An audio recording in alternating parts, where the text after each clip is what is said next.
నమస్తే, good morning. Welcome to BRK news, the first edition.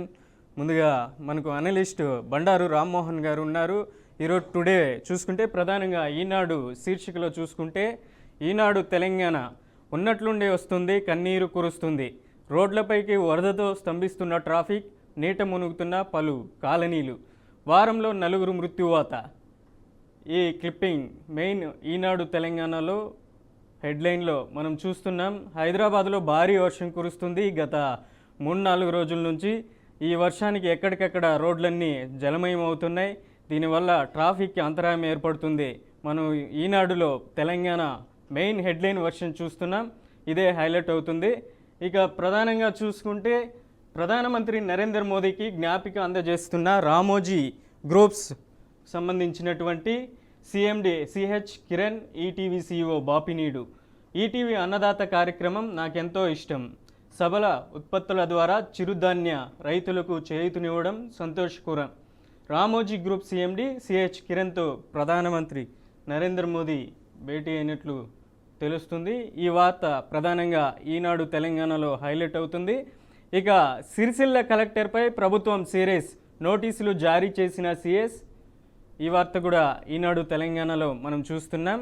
అలాగే EPFO సేవలన్నిటికీ ఒకే login, ఆన్లైన్లోనే PF బదిలీ పత్రం, అధికారాల వికేంద్రీకరణ కేంద్ర మంత్రి మాండవీయ తెలియజేశారు. ఈ వార్త కూడా మనం ఈనాడు తెలంగాణలో చూస్తున్నాం. ఇక ఢిల్లీకి సీఎం రేవంత్, ఈ వార్త కూడా ప్రధానంగా హైలైట్ అవుతుంది ఈనాడు తెలంగాణలో. ఇవాళ నేడు దిగ్గజ కంపెనీల ప్రతినిధులతో వరుస సమావేశాలు కానున్నారు.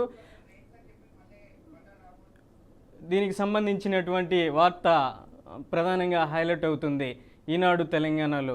ఢిల్లీకి సీఎం రేవంత్ పయనమవుతున్నారు, దిగ్గజ కంపెనీలతో ప్రధానంగా భేటీ అవుతున్నారు. ఇక ఇదే అంశానికి సంబంధించి అనలిస్ట్ బండారు రామ్మోహన్ గారు ఉన్నారు.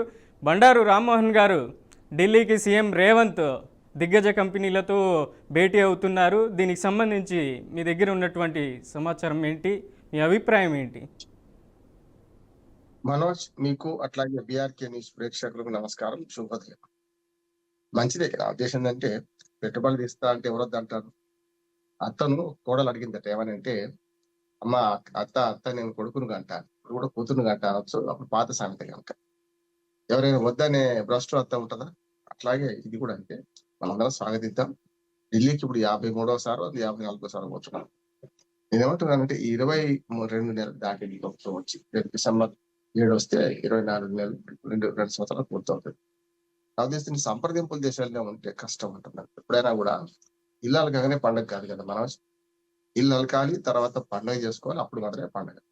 ఎప్పుడు కూడా పరిశ్రమలు రావడానికి చాలా అవరోధాలు ఉంటాయి. రాష్ట్ర ప్రభుత్వాలు ఏం చేయాలంటే, మొదటి భూమి, తర్వాత నీరు, విద్యుత్తు, ఇట్లా రకరకాల సౌకర్యం, పర్మిషన్ల నుంచి మొదలుకొని, భూమి నుంచి మొదలుకొని మౌలిక వసతులు కల్పించాలి. అప్పుడు పరిశ్రమలు వస్తాయి కదా. దానికి కావాల్సిన ఏర్పాట్లు రాష్ట్ర ప్రభుత్వం చేయాల్సిందంటే అన్ని కూడా రాష్ట్ర ప్రభుత్వం చేతిలో ఉంటాయి. కొన్ని విదేశీ కంపెనీలు రావడానికి కేంద్ర ప్రభుత్వ అనుమతులు ఇవన్నీ ఉంటాయి కనుక వీటిని పూర్తి చేసుకొని మనం మెల్లమెల్లగా అభివృద్ధి సాధించాల్సిన అవసరం ఉంది. ఇంకొక మాట చెప్పి ఈ విషయాన్ని ముగిస్తాను. ఎందుకంటే మనకు పెట్టుబడి రావాలంటే మౌలిక వసతులు కల్పించాలి ప్రభుత్వాలు. తర్వాత చౌకగా విద్యుత్ కానీ, చౌకగా భూమి కానీ ఇవన్నీ ఇవ్వాల్సి ఉంటుంది. రెండోది, ఎన్ని వేల కోట్ల పరిశ్రమలు అనేది పాత సామెత. పాత గతంలో 1000 కోట్ల, 5000 కోట్ల, 4000 కోట్ల ఇట్లా లెక్క కట్టేవాడు. మానవాభివృద్ధి నివేదిక ప్రకారం మానవాభివృద్ధి సూచికలు కూడా మారుతున్నాయి. ఒక పరిశ్రమ వస్తే ఎంత మందికి ఉపాధి కల్పిస్తారు? 100 కోట్లతో మరి 10 మందికి ఉపాధి కల్పించడం కరెక్టా? 1000 కోట్లు పెట్టి 100 మందికి కూడా ఉపాధి కల్పించింది కరెక్టా? అంటే 100 కోట్లు 10 మంది కరెక్ట్ అంటున్నారు. ఎందుకంటే ఉపాధి ఎంత మందికి వస్తుంది అనేది బట్టి పెట్టుబడులు అంచనా వేయాలి. వట్టినే ఉపాధి మనకు పెట్టుబడులు వస్తాయి, వాళ్ళు మాత్రం ఉద్యోగులు పెట్టుకోరు, ఉద్యోగులు ఉండరు అంటే కష్టం అవుతుంది. అందుకని ఈ రెండింటి బేరీజ్ వేస్తూ చేయాల్సిన అవసరం ఉంది. అలాగే మిలీనియం గోల్స్ పై అయిపోయినాయి. సస్టైనబుల్ డెవలప్మెంట్ గోల్స్ లో ఉపాధిని కన్వర్ట్ చేయాల్సిన అవసరం ఉన్నది. ఇప్పుడు మన దేశంలో ముఖ్యంగా వ్యవసాయ రాష్ట్రం కనుక చాలా ఉపాధి దేనిలో ఉన్నది, వ్యవసాయ రంగంలో ఉన్నది. వ్యవసాయ రంగంలో ఎక్కువ మంది ఆధారపడుతున్నారు. నిజంగా ఉపాధి లేదు అక్కడ. అందరికీ ఉపాధి కల్పించదు. 4 తినికొచ్చుంటే ఒక్క రైతు కష్టపడాల్సి వస్తుంది. అట్లా కాకుండా పారిశ్రామిక రంగం అభివృద్ధి చెందితే నెలవారీ జీతాలు వస్తాయి, కార్మికులు హక్కులు, సంఘటిత రంగ కార్మికులు పెరుగుతారు. అది కరెక్ట్. ఈ రెండింటి తోడు సేవా రంగం కూడా విస్తృతి కావాల్సి వస్తుంది.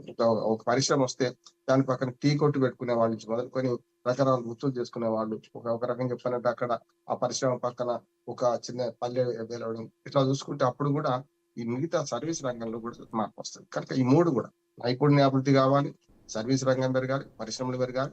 అట్లానే వ్యవసాయంలో ఆధారపడ్డ వాళ్ళ సంఖ్య తగ్గించాలి. ఇది ఉపాధికి మూలం, ఉపాధికి ఒక రకంగా మార్గం. కనుక ఇవన్నీ చేసుకుంటే పోతే మంచిదే.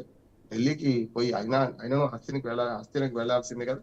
పోయి రమ్మనండి. పోయి శుభం అంటే క్షేమంగా పోయి లాభంగా వస్తే మనందరం సంతోషపడదాం. రామ్మోహన్ గారు, అలాగే చూస్తున్నాం హైదరాబాద్లో భారీ వర్షం కురుస్తుంది, రోడ్లపైకి నీరు, వరద, అలాగే ట్రాఫిక్ పూర్తిగా స్తంభించిపోతుంది. ఎక్కడికెక్కడ వాహనదారులు భారీ ఇక్కట్లు పడుతున్నటువంటి పరిస్థితి కనపడుతుంది. దీనిపైన మీ అభిప్రాయం ఏంటి? ప్రకృతి శాపాన్ని ఎవరు నివారించలేరు. మన చేతిలో లేదు. ప్రకృతి ప్రకోపిస్తే ఏం చేయలేదు. కానీ ప్రకృతి ప్రకోపించడానికి మానవ తప్పిదాలు కూడా కొన్ని కారణం ఉంటాయి. అందుకని ఒకటి. రెండోది ఏంటంటే అందుకని నేను ఎప్పుడు చెప్తుంటాను, ప్రకృతి గురించి మాట్లాడితే ప్రకృతి శాపం నివారించలేము, కానీ పాలకుల పాపాన్ని నివారించవచ్చు కదా. మూడోది ప్రజల స్వార్థం కూడా. ఈ 3 కలిస్తేనే ఈ వరదలకు కారణం. ఈ మధ్యన అర్బన్ ఫ్లడ్స్ బాగా పెరుగుతున్నాయి. అర్బన్ ఫ్లడ్స్ అంటే అన్ని నగరాలు అంటే తరతమ భేదాలు లేవు. ఇండియా నుంచి చైనా దాకా చాలా బ్రహ్మాండంగా నడిపిస్తారని అభివృద్ధి చెందిన దేశాల్లో కూడా ఈ వరదలు వస్తున్నాయి. కానీ ఏంటంటే ప్రకృతి విధ్వంసం చేస్తున్న ప్రజలు, దానికి దోహదపడుతున్న ప్రభుత్వాలు. అంటే చూసి చూడినట్టు ఊరుకోవడం, ప్రకృతిని విధ్వంసం చేస్తుంటే కూడా దానికి కఠినమైన చట్టాలు ఉంటే కూడా వాటిని మనము పాటించకపోవడం, ఇవన్నీ కూడా అందుకని ఏమంటారంటే ప్రకృతిలో సమతుల్యత దెబ్బతిన్నది. గతంలో కాలాలు మారేనా అని నేను 50 ఏళ్ళుగా జర్నలిస్ట్ గా ఉన్నాను. ఒక వ్యాసం రాశాను. కాలాలు ఎందుకు మారుతున్నాయి గతంలో అంటే 4 నెలలు వర్షాకాలం, 4 నెలలు ఎండాకాలం, 4 నెలలు చలికాలం, 4 నెలలు ఎండాకాలం, ఇట్లా వరుసగా కాలాలు ఋతువులు బట్టి మారాయి. ఇప్పుడు అట్లా కాదు. ఎండాకాలం లో వర్షాలు పడతాయి, వర్షాకాలంలో ఎండలు పడతాయి, వర్షాకాలంలో అతివృష్టి అనావృష్టి 2 ఉంటాయి చూస్తున్నాము. దీనికి ఏంటంటే గ్లోబల్ వార్మింగ్ ఒక కారణం అయితే, పర్యావరణ విధ్వంసం కూడా రెండో కారణం. పర్యావరణ విధ్వంసం చేయడం పాలకులు కూడా చేస్తున్నారు, ప్రజలు కూడా చేస్తున్నారు. పర్మిషన్ ఇచ్చేది ప్రజలు ఎట్లా చేస్తున్నారు చెప్తాను. అందుకని ప్రకృతి శాపాన్ని నివారించాలంటే మొట్టమొదటి ప్రకృతిని కాపాడుకోవాలి మనం. దానిలో మనకు అవసరమైన ఎక్స్‌ప్లాయిటేజ్ కాకుండా ఉన్న వనరులు వచ్చే తరాలకు మనం దాచిపెట్టాలి. అప్పుడు కొంత ప్రకృతి కాపాడబడుతుంది. అది వెంట ఇప్పుడు కాదు, దీర్ఘకాలిక సమస్య. రెండోది పాలకుల పాపం ఏంటంటే ఈ ప్రకృతిని విధ్వంసం చేస్తున్న ప్రజల్ని కానీ వీళ్ళని కానీ చూసి చూడనట్టు కూడా, లేకపోతే లంచాలు తీసుకొని పడుకోవడం, ఇది జరుగుతుంది కదా పాలకులు. చూడండి, నాలాలు కబ్జా చేస్తాం, చెరువులు కబ్జా చేస్తాం, లేకపోతే ఇతరత్ర నీరు పల్లె మెరుగు నిజము దేవుడు ఎరుగు అంటారు. నిజము దేవుడు ఎరుగు నాకు తెలియదు, కానీ నీరైతే పల్లానికి పోతుంది. మనం చూస్తున్నాం కదా, నీళ్ళు వాడుతున్నాయి కదా. అటువంటిప్పుడు ఏం చేయాలంటే నాలాల కబ్జాలు, లేకపోతే చెరువుల కబ్జాలు, లేకపోతే రోడ్ల కబ్జాలు, ఇవన్నీ ప్రజలు చేస్తుంటారు కదా. వాళ్ళ స్వార్థం ఉంటుంది, స్వార్థం లేని ప్రజలు ఉంటారు. కానీ చట్టాలు ఉంటాయి, చట్టాల ప్రకారం చేస్తే బాగుంటుంది. ఉదాహరణ 40 ఫీట్ల రోడ్డు మనం తీస్తే అందులో అటుపక్క ఇటుపక్క కార్ ర్యాంపులు రకరకాలు కట్టుకొని మన గోడ మాత్రం మన సొంత భూమిల వరకు ఏమో మన గోడ ఉండాలి. ఆ తర్వాత 3 ఫీట్లు 4 ఫీట్లు ఆక్రమించి చెట్లు పెట్టుకోవాలి. ఇవన్నీ చూస్తున్నాం. చెట్లు పెడితే తప్పుగా, కానీ రోడ్డును ఆక్రమించడం తప్పు, చెట్లు ఇంట్లో పెట్టుకుంటే తప్పు కాదు. అట్లా చేసి ప్రజలు కూడా ఏం చేస్తున్నారు, పర్మిషన్లు ఒక రకంగా ఉంటాయి, వాళ్ళు చేసే పని ఒక రకంగా ఉంటుంది. దీనివల్ల కూడా మరి మన జనాభా పెరుగుతుంది. ఒకే దగ్గర అపార్ట్మెంట్ కల్చర్ వచ్చేసి 60-70 అంతస్తుల అపార్ట్మెంట్లు వస్తున్నాయి. దీనివల్ల కూడా సమస్య. ఎందుకంటే ఎప్పుడు కూడా ప్రజలు స్వార్థపడలే, స్వార్థం లేకుండా ప్రజలు ఉండరు. కానీ దాని స్వార్థాన్ని కొంత సమాజ హితాని కోసం వాడే క్రమంలో పార్కులు, ఇతరత్ర కమ్యూనిటీ స్థలాలు విడిచిపెట్టే క్రమంలో చాలా లోపాలు జరుగుతున్నాయి. అందుకని మూడింటిని మనం చేసుకోవాల్సిన అవసరం ఉంది. అర్బన్ ఫ్లడ్స్ ముఖ్యంగా పెరుగుతున్నాయి. దానికి కారణం కూడా చెప్తాను నేను. ఎందుకంటే కాంక్రీట్ అరణ్యాలు పెరగడం వల్ల ఆ వర్షాలు ఇప్పుడు మేఘాలకు అడ్డు ఏమైనా జరుగుతుంది, హిమాలయాలు అడ్డం వచ్చినట్టు ఎట్లా పడుతుంది, ఇప్పుడు కాంక్రీట్ అరణ్యాలు అడ్డం వస్తుంది. దాంతో కూడా అర్బన్ ఫ్లడ్స్ పెరుగుతున్నాయి ప్రపంచవ్యాప్తంగా. మనం ఏం చేయాలంటే మెల్లమెల్ల డీసెంట్లైజ్ నగరాలు కాస్త నరకాలుగా మారుతున్నాయి. ఎందుకు మారుతున్నాయి? ఉపాధి కోసం, విద్య కోసం, ఆరోగ్య కోసం మన ప్రజలు నగరాలకు వస్తున్నారు. ఈ 3 మనం గ్రామాల్లో కానీ కొంచెం పట్టణాలు, చిన్న పట్టణాలు కనిపిస్తే తాలూకా కేంద్రాలు ఉన్నాయి. తెలంగాణలో 118 నియోజకవర్గాలు, అసెంబ్లీ నియోజకవర్గాలు పెద్ద పట్టణాలే. అట్లాగే మనకు ఆంధ్రప్రదేశ్ లో 175 పట్టణాలు, దేశవ్యాప్తంగా చెప్తున్నారు. మెల్లిమెల్లిగా అర్బన్ కల్చర్ ను తగ్గిస్తూ గ్రామాల కంటే కొంచెం పెద్దవి, నగరాల కంటే చిన్నవి జిల్లా కేంద్రాలు, పట్టణాలను మనం డెవలప్ చేస్తే అప్పుడు పెద్దగా ఈ పర్యావరణ ధ్వంసం జరగదు. అట్లాగే నగరాలు నరకాలుగా మారకుండా ఉంటాయి. తమిళనాడుకు మనం మంచి ఆదాయం 250 చిన్న పట్టణాలు తమిళనాడులో ఉంటాయి. మన దగ్గర అట్లా లేవు. అన్ని మున్సిపాలిటీస్ అన్ని కూడా డెవలప్ చేసి మనకు జన జీవితాన్ని అక్కడికే కంట్రోల్ చేసి దాన్ని హైదరాబాద్, రేపు విజయవాడ, గుంటూరు, విశాఖపట్నం ఇట్లాంటి నగరాలకు విస్తరించకుండా మనం చేసుకుంటే తప్పనిసరి సాధ్యం.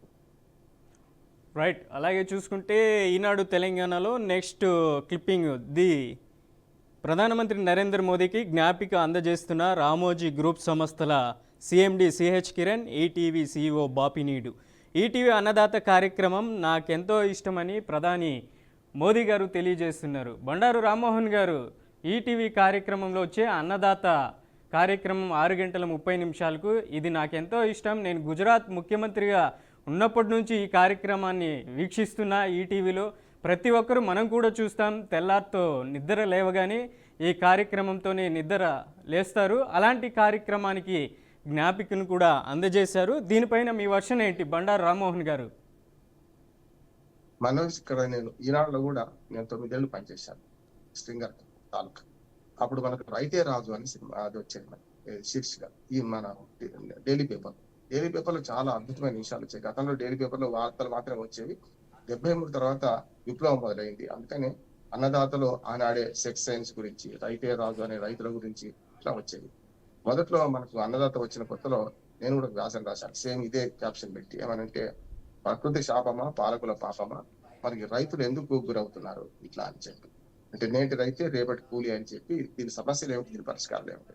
నాకు అప్పటి నుంచి అన్నదాతం మనకు అనుబంధం ఉంది. దాంతో పాటు ఈనాడు ప్రతిధ్వనిలో కూడా రైతుల సమస్యల మీద నేను స్వతంత్ర రైతు సంఘాల సమాఖ్య అధ్యక్షుడు కనుక దానిలో కూడా మాట్లాడుతుంటాను. నేను స్పష్టంగా చెప్తున్నాను ఇవాళ. అంటే మనకు అన్నదాత అనే దాని మీద చేసి, అంతకుముందు పత్రికలు లేవా అంటే ఉన్నది.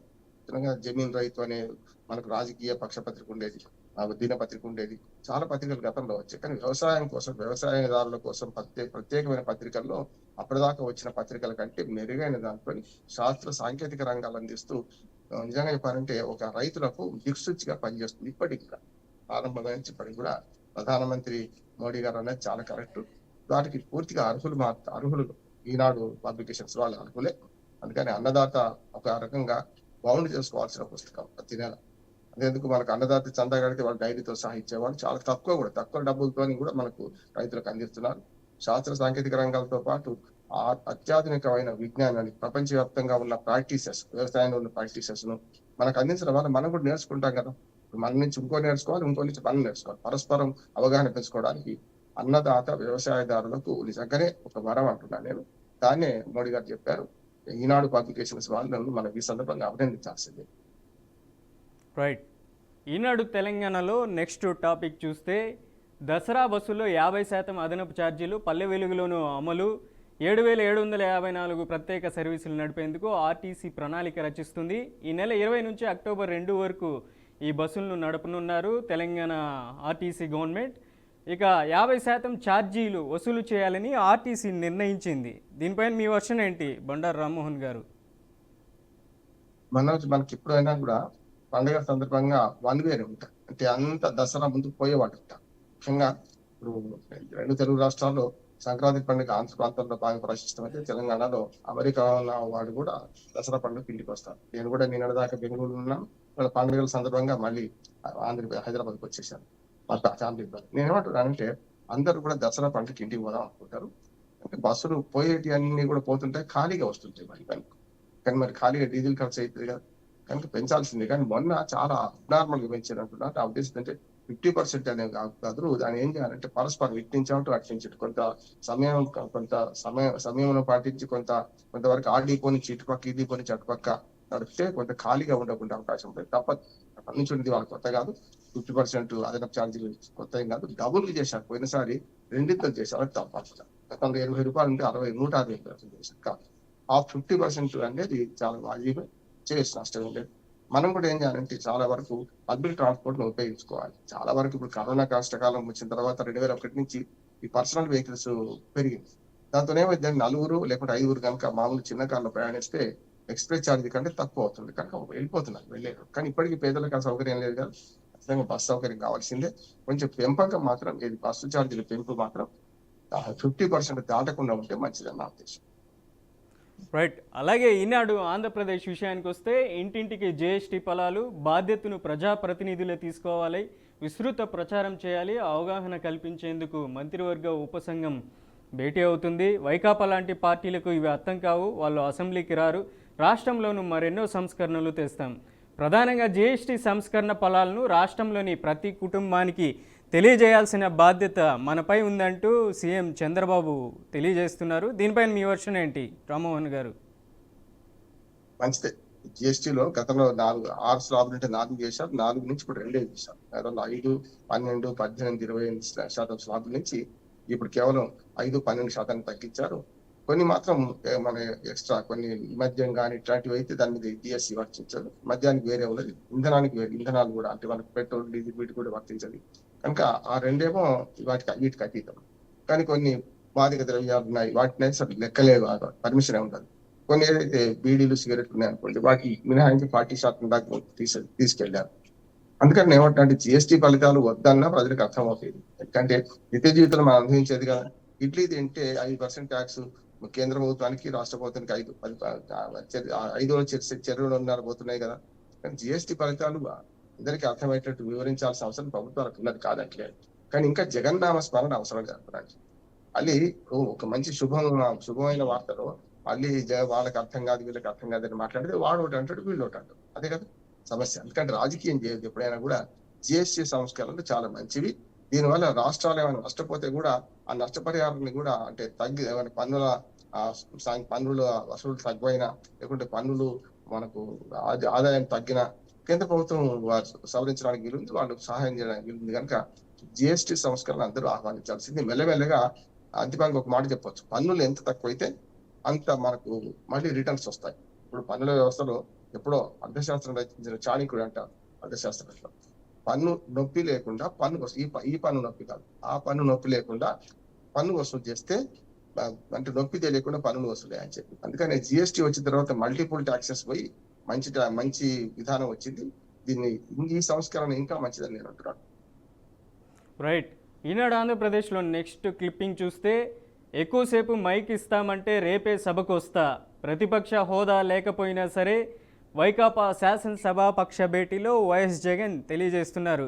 రామ్మోహన్ గారు, ప్రతిపక్షం మనం చూస్తున్నాం ఆంధ్రప్రదేశ్లో యూరియా కొరత ఉంది, అలాగే ప్రతిపక్షం తరపున వాయిస్ వినిపించాల్సిన జగన్ అసెంబ్లీకి రాకపోవడాన్ని మనం ఎలా చూడాలంటారు? అసెంబ్లీకి రాకపోతేనే మళ్ళీ ముఖ్యమంత్రులు అవుతున్నారు, జైలుకి వెళ్ళిన వాళ్ళే ముఖ్యమంత్రులు అవుతున్నారు. చాలా హాస్యాస్పదంగా ఉంటుంది నిజంగా చెప్పాలంటే. జరుగుతుంది అవే కదా.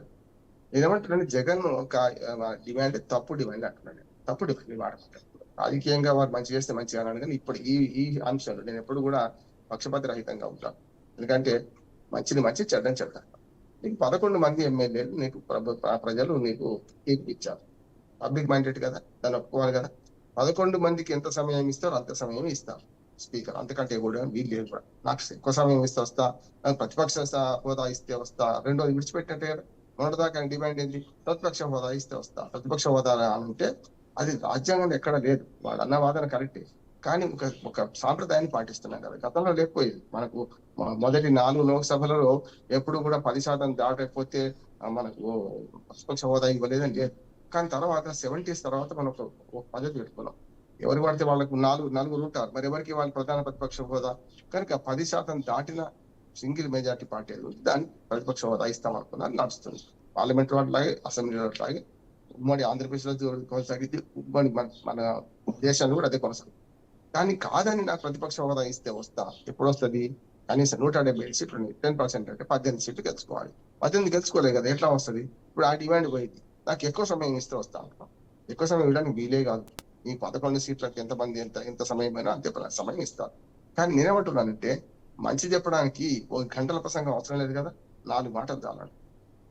క్రిస్పీగా మీరు చెప్పదలుచుకుని చెప్తే వాళ్ళు ఇచ్చిన టైం సరిపోతుంది. మీ మాటలను బట్టి టైం ఇచ్చుకోవడం ఇవ్వకపోవడం నేను మీరు ఒక్కనే అంటారు. రేపు టీడీపీ ప్రతిపక్షంలోనే అది అంటున్నాను. గతంలో ఉన్నారు కదా టీడీపీ, ఇదే 2014 నుంచి విభజిత ఆంధ్రప్రదేశ్ వెళ్తాం. 2014 నుంచి 19 దాకా మరి వైసీపీకి 67 మంది, 69 మంది గెలిపించారు. 67 మంది ఉన్నారు. 60 23 మందిని వీళ్ళు మార్చుకున్నారు. అయినా సరే ప్రతిపక్ష దాకింది కదా. అప్పుడు ఎందుకు బహిష్కరించారు మీరు? అప్పుడు అది మళ్ళీ రెండవసారి 2019 నుంచి 24 దాకా ప్రతిపక్ష హోదా ఎవరు దక్కింది? 23 సీట్లు ఉంటే తెలుగుదేశం దక్కింది. తెలుగుదేశం వాళ్ళు కూడా బహిష్కరించారు కదా. సమస్య ఎక్కడ వస్తుందంటే, అసెంబ్లీ చట్టసభలను రాజకీయ వేదికలుగా మార్చుకోకుండా స్వరూద్భావ వాతావరణంలో ఒక మంచి చర్చ, అంటే ఇప్పుడు కూడా అసెంబ్లీలో కానీ పార్లమెంట్ లో కానీ చట్టసభల్లో చర్చలో వెలుగు పుట్టాలి కానీ వేడి పుట్టదు. జరుగుతున్నది వేడి పుట్టడం, వ్యక్తిగతంగా దూషించడం, నీ ముక్కు బాగాలేదు, నీ నోరు బాగాలేదని చెప్పడం, అట్లాగే కుటుంబ సభ్యులు నిందించడం, వీటి అన్నిటి వల్ల వీళ్ళు అసెంబ్లీకి దూరం అయ్యారు. గతంలో చంద్రబాబు నాయుడు ముఖ్యమంత్రిగా ఉన్నప్పుడు జగన్మోహన్ రెడ్డి అదే పని చేసిండు, కానీ ముఖ్యమంత్రి అయ్యిండు. అట్లాగే ముఖ్యమంత్రిగా జగన్మోహన్ రెడ్డి ఉన్నప్పుడు చంద్రబాబు నాయుడు అదే పని చేసిండు. అసెంబ్లీకి రాను అని దుశ్శాసన పర్వంలో నేను రానని చెప్పి గతంలో జయలలిత కదా, జయలలిత ఇట్లా చేసింది. అట్లాగే కరుణానిధి కూడా మనకు తమిళనాడు చూసినాం కదా. అట్లా అసెంబ్లీకి రాకపోతేనే వాళ్ళు మళ్ళీ ముఖ్యమంత్రి అయ్యేదాకా రామన్నారు. ఇప్పుడు మళ్ళీ అదే పంతం పట్టారు. ఆ ఉద్దేశం ఏంటంటే ప్రతిపక్షంగా హోదా దక్కకపోయినా ప్రజలు ఇచ్చిన తీర్పును మనం మ్యాండేట్ గా చూసి ఇవాళ అసెంబ్లీకి వెళ్ళాలి. ఇక్కడ తెలంగాణలో కేసీఆర్ వెళ్ళకపోయినా తప్ప అంటున్నాడు. ప్రతిపక్ష హోదా ఇచ్చింది, 39 మంది ఎమ్మెల్యేలు గెలిపించారు. సరే ఇద్దరు చనిపోయిలు ఖాళీ అవుతున్నాయి, కానీ 37 మంది ఎమ్మెల్యే అవుతున్నారు కదా. తెలంగాణలో కేసీఆర్ పోవాలి, ప్రతిపక్ష హోదా ఉండి కూడా పోతలేడు. అట్లానే ఆంధ్రప్రదేశ్ లో జగన్మోహన్ రెడ్డి పోవడం లేదు. ఇది సరైనది కాదు. ప్రజల తీర్పును గౌరవించండి. ఎన్ని సీట్లు వచ్చినా మీరు అసెంబ్లీలో మా వాణి వినిపించకపోతే మిమ్మల్ని గెలిపించింది ఎందుకు అని ప్రజలు అనుకుంటా వచ్చేసరికి గెలిపించరు కూడా. ఈ మాత్రం సీట్లు కూడా రావు, ఇద్దరికి అంటున్నాను. రైట్. ఈనాడు ఆంధ్రప్రదేశ్లో నెక్స్ట్ టాపిక్ చూస్తే జిఎస్టీ 2.0తో ప్రతి పౌరుడికి లబ్ధి. తొలిగా మద్దతు తెలిపిన ఏపీ రాష్ట్ర ఆదాయానికి నష్టమైన ప్రజల ప్రయోజనాల కోసం సమర్థించిన చంద్రబాబు, ఇక ఉప ముఖ్యమంత్రి పవన్ కళ్యాణ్ కూడా తెలియజేశారు. జిఎస్టీ స్లాబులను సులభతరం చేయడం, దేశంలో ప్రతి ఒక్కరికి లబ్ధి కలిగేలా కేంద్ర ప్రభుత్వం ఈ నిర్ణయం తీసుకున్న వెంటనే మనమంతా స్వాగతించాలని డిప్యూటీ సీఎం పవన్ కళ్యాణ్ తెలియజేస్తున్నారు. ఇది ఫస్ట్ టాపిక్ అయితే, రెండో టాపిక్ ఇవాళ ఎమ్మెల్సీగా ఎన్నికైన తర్వాత తొలిసారి నాగబాబు ఆంధ్రప్రదేశ్ శాసన మండలికి ఇచ్చేస్తున్నారు. బ్రదర్స్ పాలిటిక్స్ జనసేనలో ఎలా చూడాలంటారు? మంచిదే, నష్టమే లేదు. ఎందుకంటే కుటుంబం పార్టీలన్నీ మనకు చూస్తే ఈ రాజకీయ పార్టీలో ప్రాంతీయ పార్టీలన్నీ కూడా కుటుంబ పార్టీలుగా మారిపోతున్నాయి, కుటుంబ ఆస్తులుగా మారిపోతున్నాయి. స్పష్టంగా చెప్పాలి, పవన్ కళ్యాణ్ లేకుండా జనసేన ఉండదు, చంద్రబాబు నాయుడు లేకుండా లోకేష్ లేకుండా తెలుగుదేశం ఉండదు, జగన్ లేకుండా వైఎస్ఆర్ ఉండదు, కేసీఆర్ లేకుండా మన బీఆర్ఎస్ ఉండదు. చూస్తున్నాం కదా.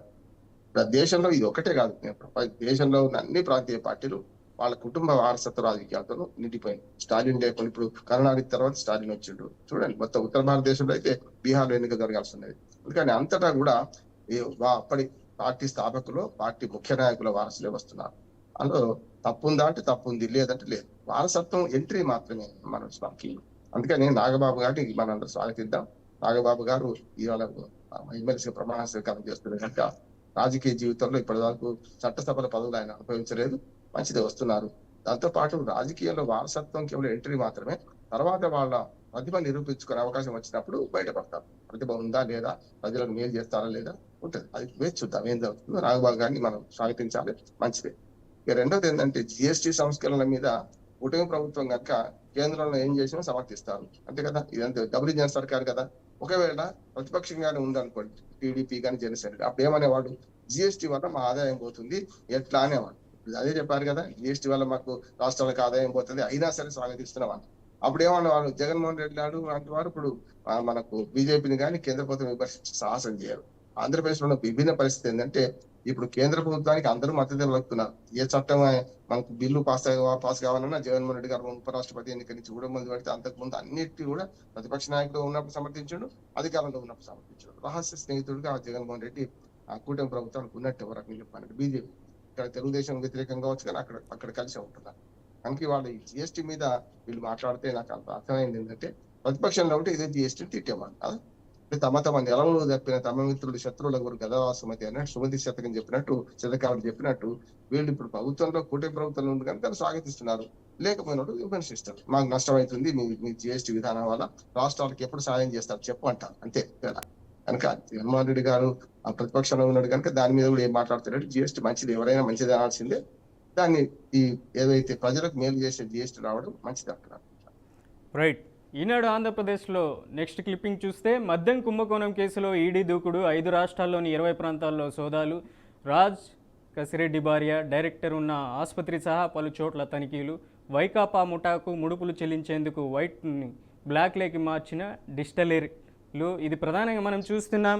మద్యం స్కామ్ కుంభకోణం గురించి ఇప్పటికే రాజ్ కసిరెడ్డి, అలాగే చెవిరెడ్డి భాస్కర్ రెడ్డి, మిథున్ రెడ్డి, ఓఎస్డి కృష్ణమోహన్ రెడ్డి, ధనుంజయ రెడ్డి ఈ నిందితులందరూ రాజమండ్రి సెంట్రల్ జైల్లో ఉన్నారు. ఇప్పటికే రిమాండ్ ఖైదీగా మిథున్ రెడ్డి ఉన్నారు. ఎలా చూడొచ్చు? ఆదాయానికి మించిన ఆస్తులు ఉన్నాయంటారా?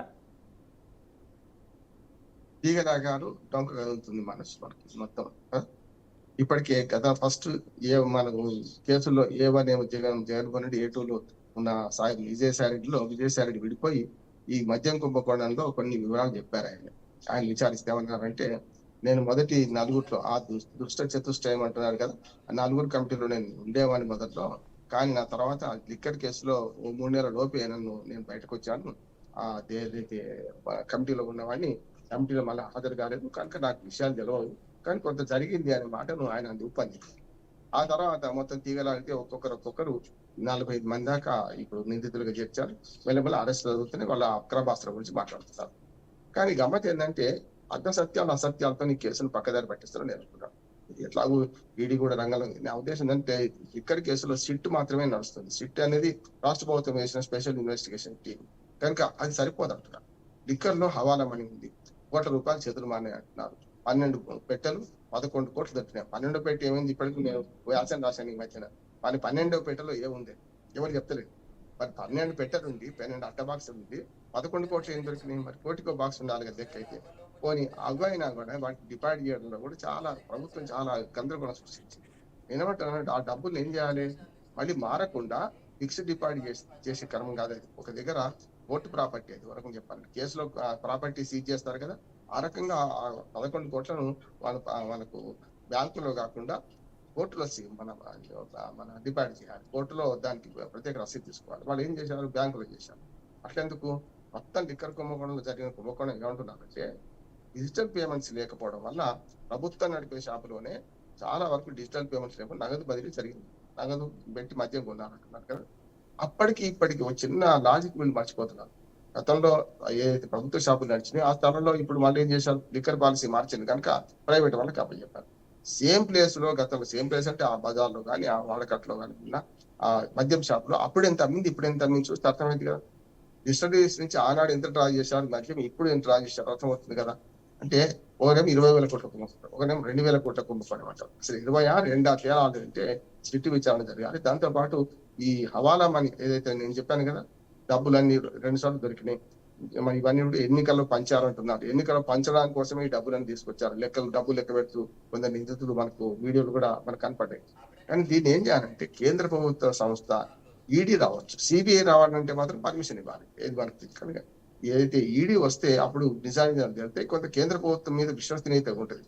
రాష్ట్రం వేసే విశ్వసనీయత ఎందుకు ఉండదంటే, జగన్మోహన్ రెడ్డి ప్రతిపక్ష నాయకుడుగా ఉండే కనుక బిగ్ బాస్ ఎవరని మొత్తం మీద అన్ని దారులు జగన్మోహన్ రెడ్డి వైపు దారి చూపించి అన్ని వేళ్ళు అటువైపు చూపించే ప్రయత్నం సిట్ చేస్తారు. గ్యారెంటీ రాజకీయంగా కొంత ఉంటది. కానీ ఈడీ వస్తే అది ఉండదు కదా. కనుక నేనేమంటా అంటే, ఈ మద్యం కేసులో ఈడీని ఇన్వాల్వ్ కావాలని కోరుతున్నాను. ఆ రకంగా కోర్టు కూడా ఆర్డర్ ఇవ్వాలి. లేకపోతే ఏమైంది, ఎట్లా వీళ్ళు ఈడీని రమ్మన్నారు కనుక రాష్ట్ర ప్రభుత్వం తమ పరిధిలో ఉన్న సిట్ తోనే చేయించుకుందామంటది. మొత్తం మీద జగన్మోహన్ రెడ్డి తప్పు చేసి నిరూపించే ప్రయత్నం చేస్తుంది. కాదంటే తప్పు చేసిన వాడు ఇట్లా జైలు పోవాల్సింది. ఇప్పటికే 10 మంది దాకా జైల్లో ఉన్నారు ఈ కేసులో. ఇప్పుడైనా సరే ఈడీ విచారణ జరిగితే, సత్వర విచారణ జరిగితే ఇందులో నిజంగా జరిగిందా లేదా అనే మాట తేలే అవకాశం ఉంటుంది. రైట్. ది ఫస్ట్ ఎడిషన్లో మీ విలువైన అభిప్రాయాన్ని తెలియజేసినందుకు ధన్యవాదాలు బండారు రామ్మోహన్ గారు. రైట్, ఇది ఇవాల్టి ది ఫస్ట్ ఎడిషన్ కార్యక్రమం. రేపటి ఫస్ట్ ఎడిషన్ కార్యక్రమంలో మళ్ళీ కలుద్దాం. చూస్తూనే ఉండండి బీఆర్కే న్యూస్, తెలుగోడి సత్తా.